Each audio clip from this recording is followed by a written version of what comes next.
Galaanni deemanii fuulduraan karaa cufe dudduubaan konkolaataa Fara'oon orsaa dhufe gooftaan gidduutti dhufe Museenis akkas jedhee maaf lapheen keessan naata isarra argitan kana hin argitan lammataan gooftaatu nu dubbata duraan galaanni deemanii fuulduraan karaa cufe fardeettu orsaa dhufe gooftaan gidduutti dhufe Museen ka'ee dubbatee maaf lapheen keessan naata warraarra argitan kana hin argitan lammataan gooftaatu nu dubbata jedhee akkuma labsee Waaqayyo akkas taasise akkisaa ijoollee kakuu galaanaree calaase galaan olitti fameenni keenyaan ta'ee dhaabate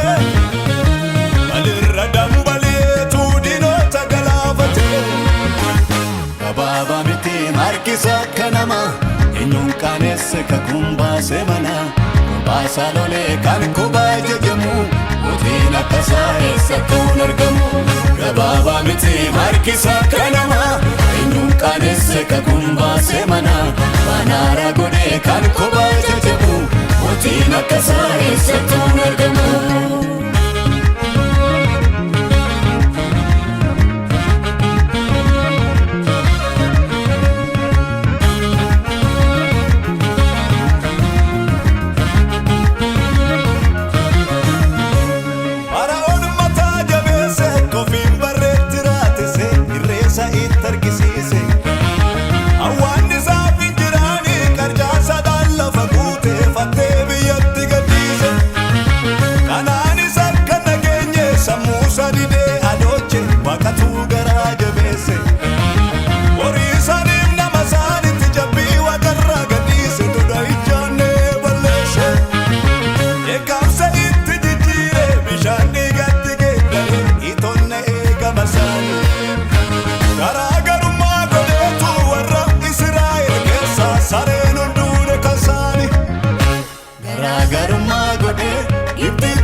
Safuria hojii goofticha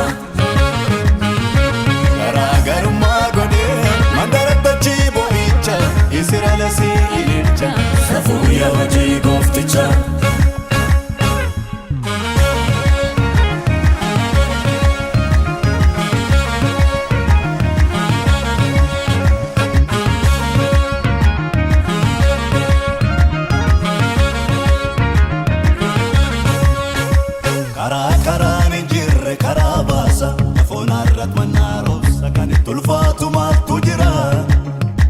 Alkan utubaa biddaatiin guyyaa tubaa duumessaatiin geggeessa lafoonarra waggaan kumna akka guyyaa tokko guyyaan tokko kuma saafi barrisaa jaarraan qabu namoota lafoo kumaatama dhibba jaafi nabbaate harkisa eenyuun hin dadhabu karaa baasu galaanarra ol fagaatu gaarotarra kattaa keessa bishaan yaasu dadhaboota deemu baasu karaa baasu galaanarra ol fagaatu gaarotarra kattaa keessa bishaan yaasu dadhaboota deemu baasu.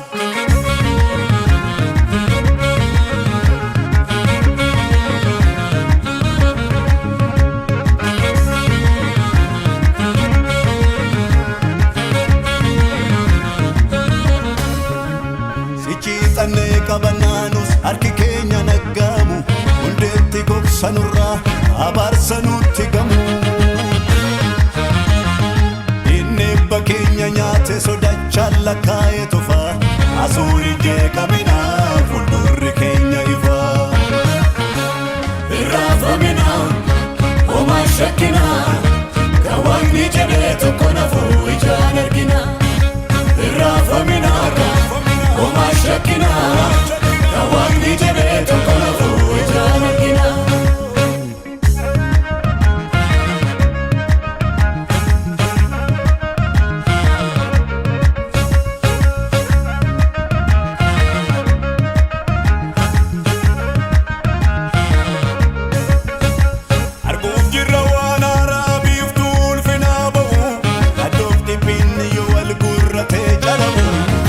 Asubirronna darbee yoo nagaan nurratti mo'u ija irraanfannee fuulli ilkaan duwwaan ta'u arguuf jirra yoo haa ta'u. Irraafamina homaa shakkina kan Waaqni jedhee tokko nafuu ijaan argina. Irraafamina homaa shakkina kan Waaqni jedhee